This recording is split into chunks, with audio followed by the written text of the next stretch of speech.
commencer par monsieur le ministre Guirassy. Merci beaucoup. La première question, moi, abri provisoire, fin ci tollu. Déjà commencé nañu, vous vous souvenez de fois le 1, le 2, le 3, le 4. Il y a une forte pression boo xam ni ñoo ngi koy teg ci loo yoo xam dañ ko fekkoon mais niveau d'exécution bi yéexoon lool. Et tey jii les résultats sont assez satisfaisants. Je crois que l'eau 1 frankulay na l'eau 2 ak l'eau 3 bi ñuy ñëw niveau d'exécution yi était très faible, mais tey jii tournerait autour donc de 60% environ en moyenne les deux. Mu am l'eau 4 bi ñu fi fekkoon finalement mujjuñu ko joxe.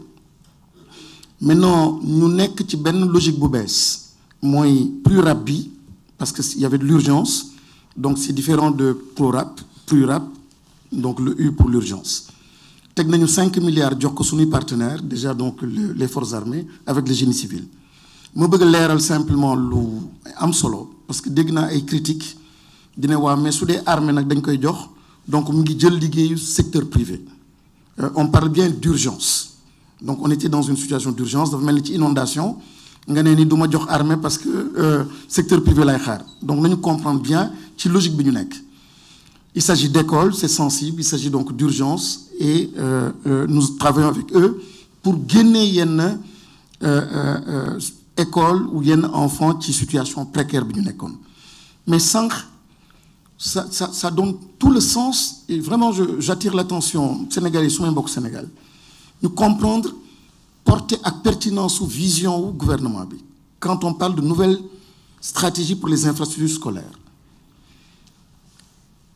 Lii la ñu bëgg mu jeex abri provisoire discours bu ñu fi fekk la dafa ñaaw dafa ruslu chaque année débat boobu di invité wu donc gouvernement bi daf ko bëgg jeexal horizon jox nañu benn horizon d'ici 2029-2030 mais mënoo ko jeexal tant que changé wu stratégie moo tax mu développé parallèlement benn stratégie boo xam ni lii dootul amati.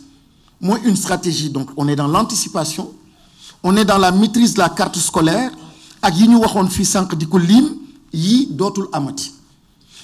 Gouvernement bi dégg ngeen le premier ministre nee na suñu bëggee souveraineté le plan de redressement département ministériel bu nekk na xool lan mooy koom-koomam mu appuyé wu ci pour relancer en fait son secteur.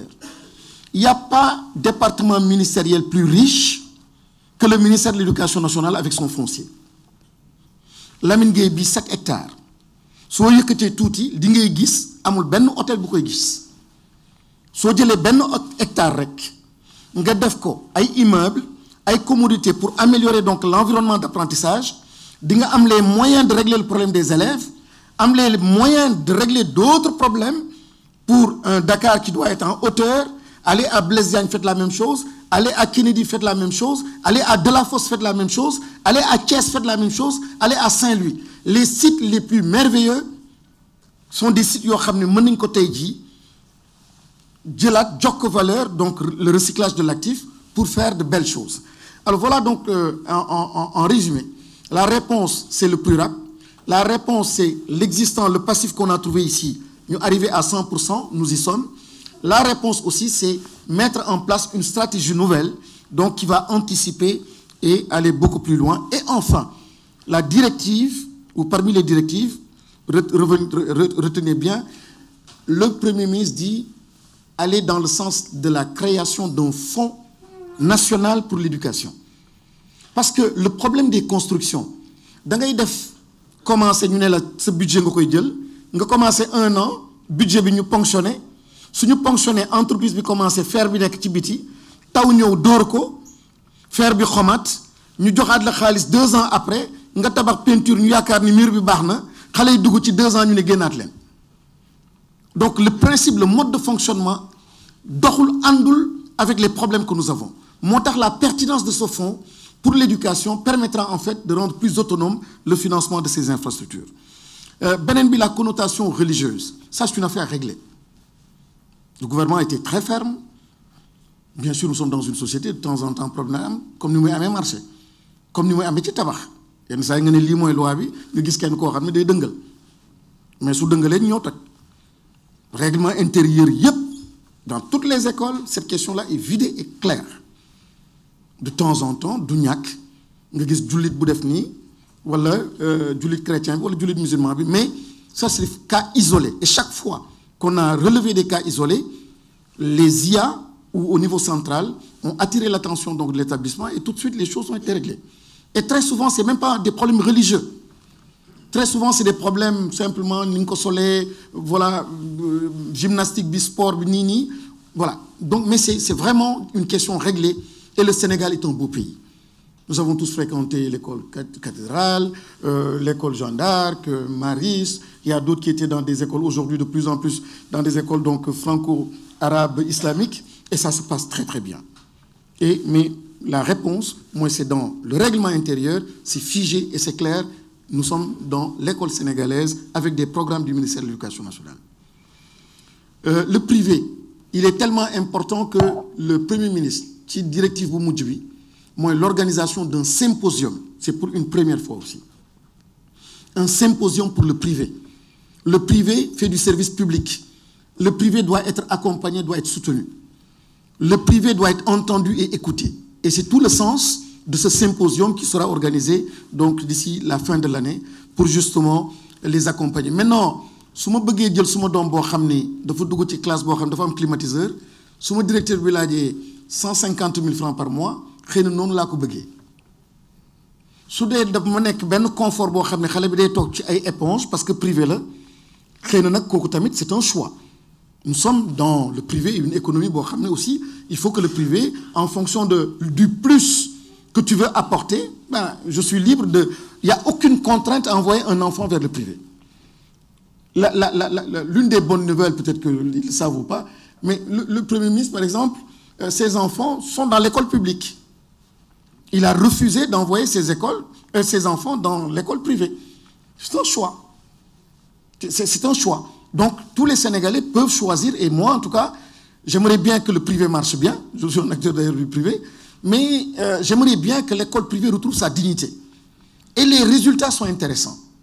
Le concours général, le résultat à l'école publique est en train donc d'émerger. Alors donc, il s'agira d'un symposium pour écouter, et aussi, nous attirer son attention, c'est un service assez délicat, qui relève donc du social, mais régulier pour les so ou privé par force privé la kooku defe naa ni dina jafe lool ñu egg ci situation yu mel noonu. Le G7, bon, c'est un problème de communication ou de stratégie, mais on se comprend. Je pense qu'ils sont tellement responsables et tellement partenaires que wax dëgg yàlla le ministre de l'Éducation nationale taxaw télé yëpp tiim ko mu wax ci turu président de la République ne président nee na ci fan yi dina signé décret bi nee na premier ministre nee na avant fin janvier c'est bon le reclassement yi dañ koy def. Je pense que partenaires yi war nañu dindi lépp luy rouge mu nekk lu weex te ils sont tellement responsables que xam naa nañ def poste ni dégg nañu ministre de l'Éducation li mu wax. Nous félicitons le gouvernement du Sénégal. Donc l'école est sacrée. Donc quand il y a des informations de taille venant donc du gouvernement et qui vont dans le sens de rassurer et d'apaiser, il est bon aussi que le discours de l'autre côté soit un discours qui apaise et qui va dans le sens de consolider et de sanctuariser donc l'école. Les chefs d'établissement qui réclament plus, oui, on a été avisé, donc il y a un cas humain non, et ça, on est en train de sévir, mais on est en train d'observer, mais surtout, on mise beaucoup sur cette plateforme-là digitale pour digitaliser donc pas mal de services, pour éviter donc une situation humaine. J'étais à 5, 6, c'était le concours d'entrée, donc classe de 6e, oui, c'est fini, donc on considère que c'est fini. Mais au-delà donc du concours d'entrée, la réforme va revoir tout cela, le baccalauréat, des enfants qui sont sacrifiés parce que cette dichotomie SL, numérique, mais puisqu'on ne lui offre pas un baccalauréat numérique, ben il est sacrifié. Aujourd'hui, il y a tellement de choses à faire avec nos enfants qui sont brillants, ils sont pourtant dans des séries littéraires, mais ils n'ont pas le choix. Donc aujourd'hui, c'est ça, revoir complètement les séries avec l'agenda donc de transformation au niveau de l'enseignement supérieur, mais aussi dans le cadre de la réforme aussi, pour éliminer loo xam ni war nañ ko éliminer comme l'entrée en sixième, mais aussi ramener yenn diplôme, revoir yenn diplôme, comme le baccalauréat. Je pense avoir répondu donc aux questions qui m'ont été posées. Merci beaucoup, Monsieur le Ministre. Donc, nous allons ci question yi nga xam te ni moom la ñu posé.